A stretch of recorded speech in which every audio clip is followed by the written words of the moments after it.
Guys আজ পেয়ে গেছি হাফ ছুটি অফিস থেকে। মনটা হঠাৎ করে ভীষণ খুশি হয়ে গেছে। ভোটের পোলিং স্টেশন বানানো হচ্ছে অফিসে, সেই কারণে আজকে ছুটি পেয়ে গেছি হাফ। আর ছুটি পেয়েই এত গরম ওকে, বাট তবুও কিন্তু বাড়ি নয়, চলে এসেছি সিনেমা দেখতে ডায়মন্ড প্লাজায়। চলো তার লিফটে করে যাই ওপরে। এবার কি ভালো মুভি চলছে এটা নিয়ে কিন্তু একটু এক্সাইটেড। চুল টুল একটুখানি ওসবে যেও না, ডাইরেক্ট অফিস থেকে এসেছি। এনিওয়ে, জানিও না কি মুভি দেখবো, বাট মুভি দেখতে খুব ইচ্ছা করেছে। এই গরমে মুভি ছাড়া বেস্ট অপশন আগে, তাই ঢুকে পড়েছি। আর দেখলাম সবচেয়ে ভালো মুভি এখন চলছে, যেটা রিভিউ ওয়াইজও খুব ভালো, সেটা হচ্ছে দ্য মমি। টিকিট প্রাইসও কিন্তু খুব রিজনেবল, তো চলো ভেতরে যাই।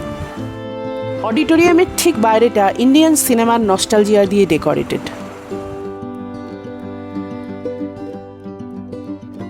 আমাদের পড়েছে অডিটোরিয়াম 4, আর ঠিক তার অপোজিটেই পড়ে আছে এই পোস্টারটা। দেখেই একটা ক্রিপি ফিলিংস আসছে। চলো ঢুকি অডিটোরিয়ামে তাহলে। हाथ में लाठी और तेवर तलवार के लिए जापान जा हिंदवी स्वराज्य भावे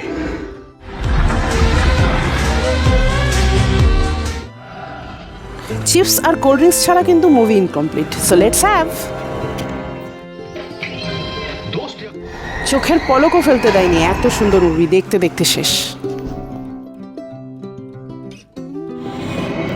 গাইস আই মাস্ট সে, সবাই এসে মুভি দেখে যাও দ্য মমি। খুব ভালো হয়েছে, খুব ভালো।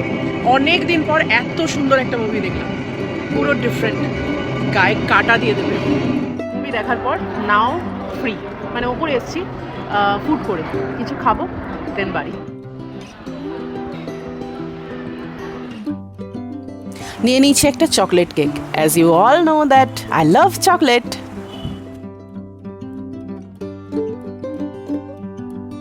মিলে দিনটা কিন্তু আজকে খুব ভালো। মাঝে মাঝে এরকম ছোটোখাটো ট্রিট হলে কেমন হয়। চলো like and share and subscribe Puja station. Bye bye.